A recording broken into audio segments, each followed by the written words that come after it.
Les couteaux sont sortis au Front National, les phrases fusent, les accusations pleuvent. Eh bien, c'est avec Gilbert Collard, le député du Rassemblement Bleu Marine du Gard, que nous sommes ce matin dans les studios du Figaro.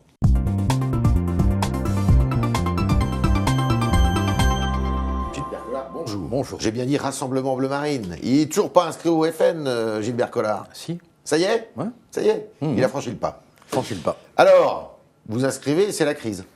Alors que votre annonce me fait marrer parce que ce sont les couteaux de cuisine médiatique qui sont sortis plutôt. Hein. Il n'y a pas de mort. Il n'y a pas de mort. Physique. Bon,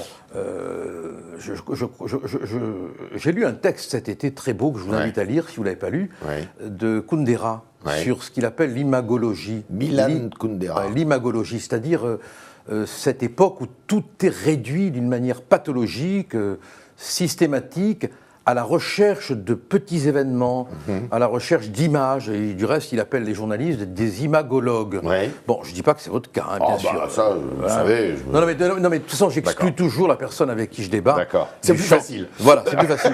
C'est plus facile. Et là, on est en plein... Alors, on est en plein... Non, mais c'est la crise, quand même. Mais non... Mais les ateliers du mois de juillet, parce qu'il y a eu des ateliers, ça n'a servi à rien, ces ateliers. Non, mais là, écoutez, si demain je dis que je suis en opposition avec Marine, je vais avoir tous les journalistes de France qui vont m'inviter. Mais quelle importance ça a?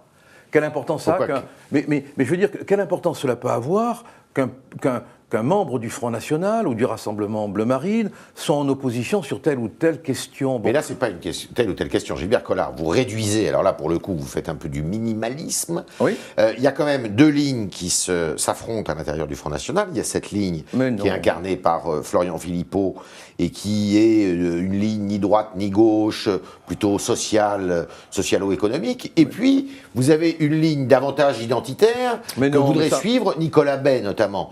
Et vous avez quelqu'un qui s'appelle Madame Sophie Montel, qui est une élue, une eurodéputée, et qui dit il y a une rediabolisation du Front National.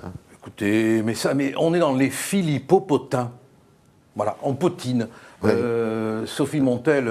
Ce qui veut dire que vous êtes plutôt du côté de Nicolas Bay, vous Sophie Montel, qui a droit à tout mon respect, bien sûr, on n'en parlait pas beaucoup. Je veux dire que vous saviez probablement pas qui elle était il y a 3 mois, 4 mois. Je connaissais plus Gilbert Collard. Voilà, bon, on est bien d'accord. Bon, il a suffi qu'elle articule un grief contre Marine. Oui, mais chacun a son quart d'heure warolien. Oui, ben voilà, elle l'a eu. Bon, moi je trouve que on est dans une véritable crise médiatique des égos. Non, vous essayez. Vous essayez de cacher une crise profonde. Mais je veux dire, comme dans tous les partis. Mais non, mais je m'en fous. Moi, s'il y avait une crise profonde, je vous le dirais. Bon, je vous le dirais. Si demain il y a une crise profonde, je le dirais. Moi, qu'est-ce que vous voulez que je m'en foute de tout ça? Florian Philippot, est-ce que ça vous gêne qu'il fasse un peu bande à part, qu'il ait créé son mouvement, son association? Dans un mouvement, on a le choix entre deux attitudes.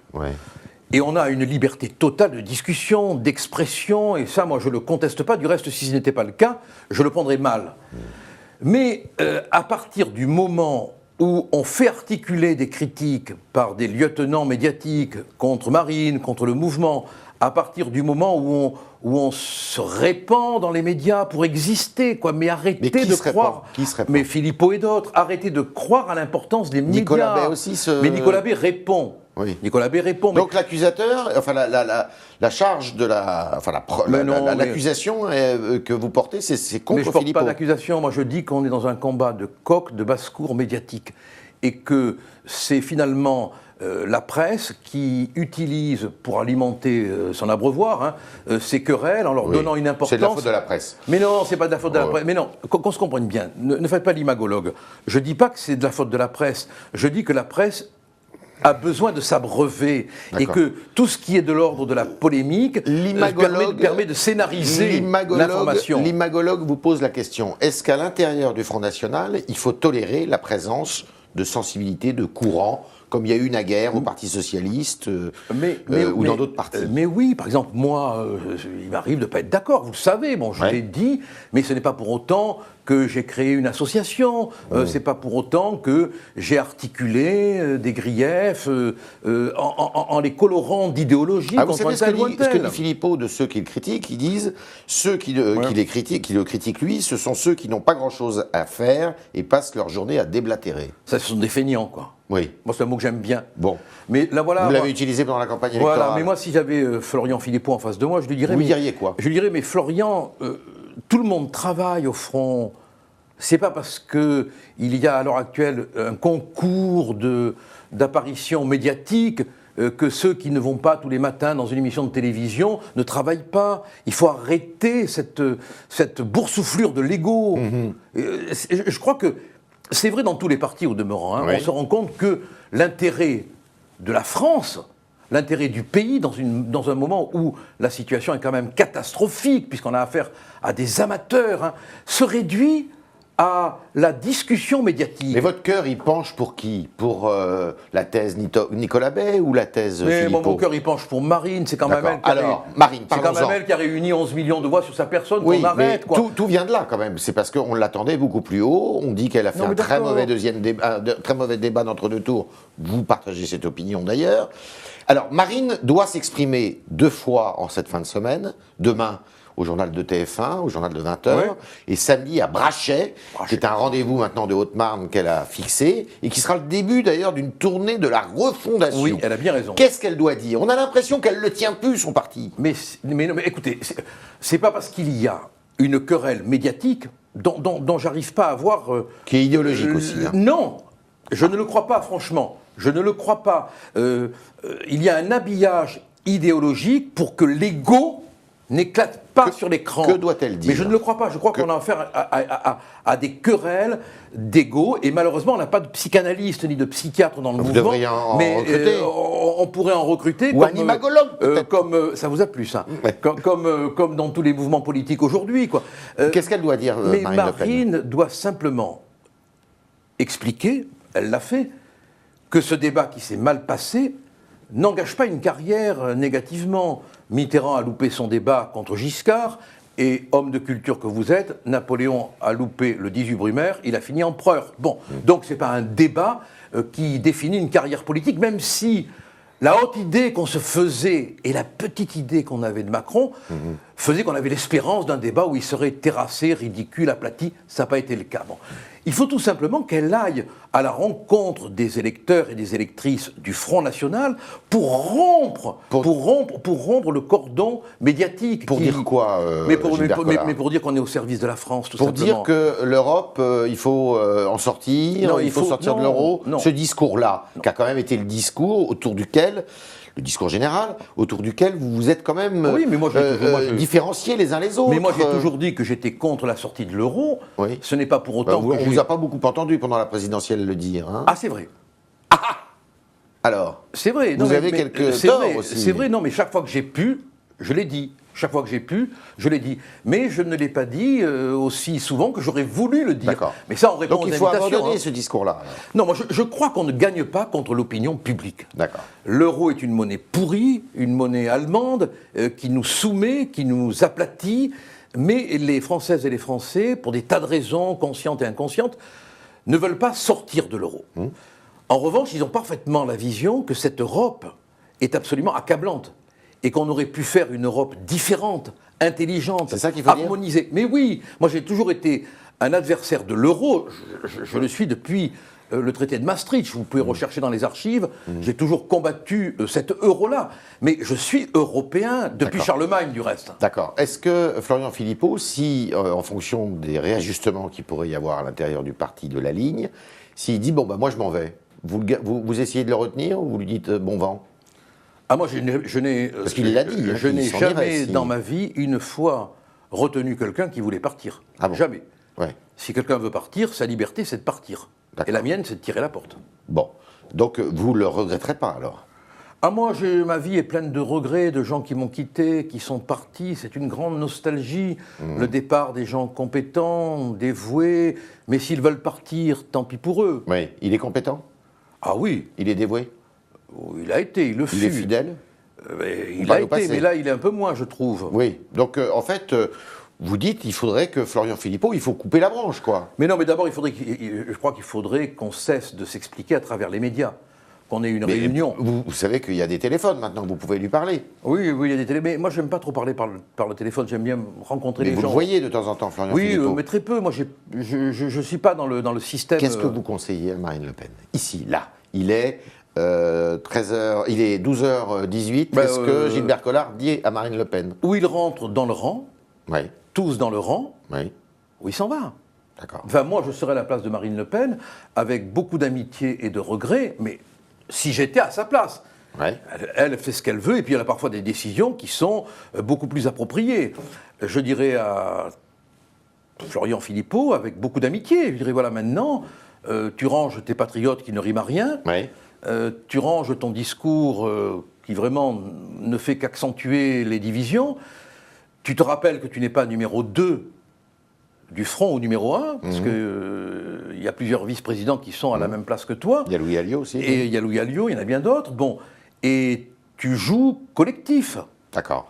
Lui qui aime tant les collectifs, du reste. C'est ça ça doit être réglé avant le congrès du début de l'année prochaine? Je pense que ça doit être réglé avant le congrès parce que la France a besoin qu'on ne perde pas notre temps dans des combats de billes médiatiques en cours de récréation politique. Alors, vous êtes un peu amer. On dit que Marine Le Pen est très amère de voir que le principal opposant aujourd'hui, médiatiquement, peut-être selon les imagologues, eh bien, c'est Jean-Luc Mélenchon et ce n'est pas Marine Le Pen.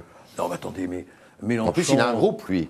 Non, mais Mélenchon, oui, il a un groupe, mais Mélenchon, c'est une opposition voulue, bordée par Macron, c'est l'opposition facile, c'est l'opposition des sans-culottes déculottés, des sans-cravates cravatés par le système. Bon, la compagne de Corbière travaille pour C8, bon, ils sont en plein dans le système. Bon, ils font une opposition médiatique sur la baisse des APL, ils viennent avec 5 euros de provision à la tribune. Bon, c'est pas sérieux?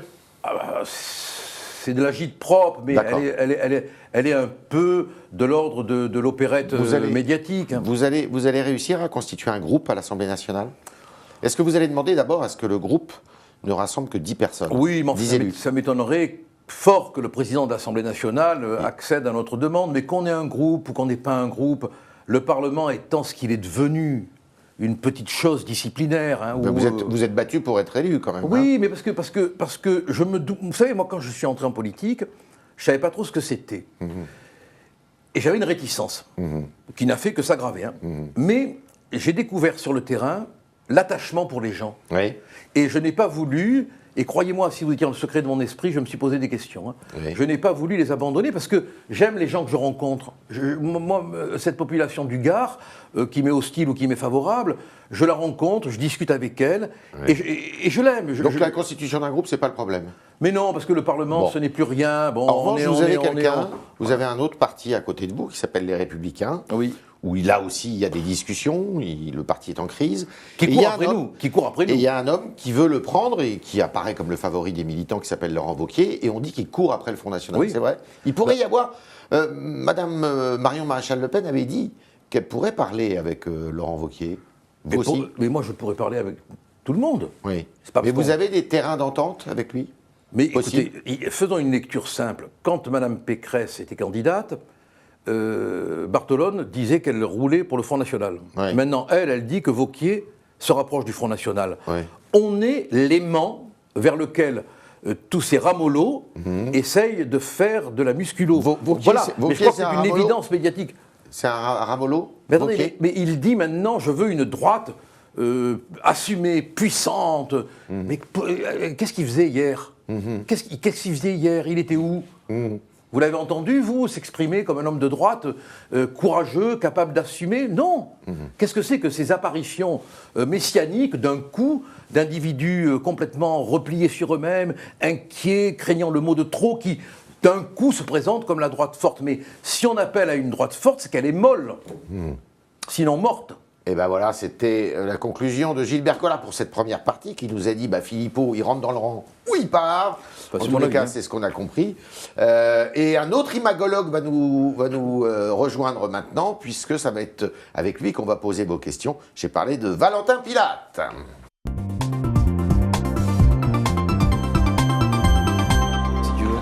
Valentin, bonjour. Bonjour Yves, bonjour Gilbert Collard. Oui, bonjour. Une première question de Corentin. Qui voyez-vous élu à la tête de LR en décembre? Non, c'est se foutre rien. Moi, je pense que Wauquiez est bien placé, mais il va se faire filloniser d'ici à peu. Pourquoi? Parce que on va chercher à le déstabiliser, à le détruire, et on va utiliser les rampes de lancement médiatiques. Il a des casseroles? Ah non, je pense pas. Bon, non. bah alors, j'en sais rien, non, mais alors parce qu'il suffit de créer l'événement, de l'exploiter, et puis après, c'est très difficile souvent de se rétablir. Mais je vois pas parmi les Républicains aujourd'hui qui pourrait, pour l'instant, lui damer le pion. Hein. D'accord, Valentin. Toujours Corentin qui considère que tant que le FN restera bloqué sur l'euro, au final, vous ne pourrez jamais acquérir les voix du second tour des électeurs de droite. Je suis d'accord avec lui, oui. Oui, c'est pour ça que vous dites qu'il faut changer de discours. Absolument. Mais vous êtes quand même anti-euro, vous. Non, je considère que l'euro est une monnaie pourrie. Oui. Mais une monnaie pourrie connectée à un système technocratique, une superstructure effroyable, quoi. Et qu'il faut toucher la superstructure pour arriver à appliquer des correctifs à cette monnaie. D'accord. Pourquoi laissez-vous le champ de l'opposition à Mélenchon, Olivier? Parce qu'on n'appartient pas au Mélenchon théâtre. Voilà, je veux dire un truc, s'il faut que j'aille en kiss à l'Assemblée nationale pour que toute la presse en parle et qu'on dise que je suis dans l'opposition, bon, on peut y l'envisager. Vous pourriez aussi y aller sans cravate, du coup. Non, parce que comme il ne met pas de cravate, on met une cravate, vous comprenez, pour montrer qu'on est en opposition avec cette opposition fondamentale, déterminante, qui, je le rappelle quand même, n'a pas fait des scores mirobolants, non seulement contre Marine Le Pen aux élections quand elle était à Hénin-Beaumont, et voilà, bon, c'est une opposition, à mon avis, qui est à la disposition de M. Macron. D'accord. Une question de Thomas. Que faites-vous des millions d'électeurs qui soutiennent le courant Philippot? Le FN n'en a-t-il plus besoin? Mais non, mais moi, d'abord, je ne sais pas où vous voulez trouver ces millions d'électeurs, parce que Philippot, que je respecte beaucoup, n'a pas été élu comme député. Bon, et donc, il ne représente pas grand-chose à la carrière du Front National. Mais il représente le travail qu'il a effectué, il représente le rôle que Marine lui a laissé jouer, il représente tout cela, il ne s'est pas non plus à jeter aux orties, hein. Mais je ne pense pas qu'il ait derrière lui, du reste, son association des Patriotes n'est pas flamboyante, hein. Je ne pense pas qu'il ait derrière lui un électorat, en tout cas il n'a pas eu aux législatives. S'il sortait du Front National, est-ce qu'il aurait le même sort ou le même avenir que Bruno Maigret il y a une quinzaine ou une vingtaine d'années? Mais, à l'heure actuelle, l'existence médiatique, elle est liée au front. Dès l'instant où vous coupez le cordon avec le front, vous ne pouvez même plus être un opposant. Donc vous n'avez plus aucune portée médiatique. Et le front, c'est Le Pen? Ah, le front, c'est Marine Le Pen. Elle est la présidente légitime. C'est une affaire de famille aussi. Mais on n'est pas responsable des structures familiales qui font que vous êtes là où vous êtes. D'accord. Surtout pas dans votre journal. On rebondit sur Laurent Wauquiez. Une question de François. Pourriez-vous faire une alliance avec lui? Avec Wauquiez? Oui. Question de François. Moi, je ne suis pas hostile aux alliances.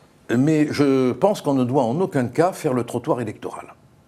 Et toute personne qui dit qu'elle ne se rapprochera pas du front s'exclut elle-même de toute alliance. Il y en a marre de ce petit jeu, hein, qui consiste à dire on prend vos idées, on prend vos électeurs, mais vous êtes infréquentables.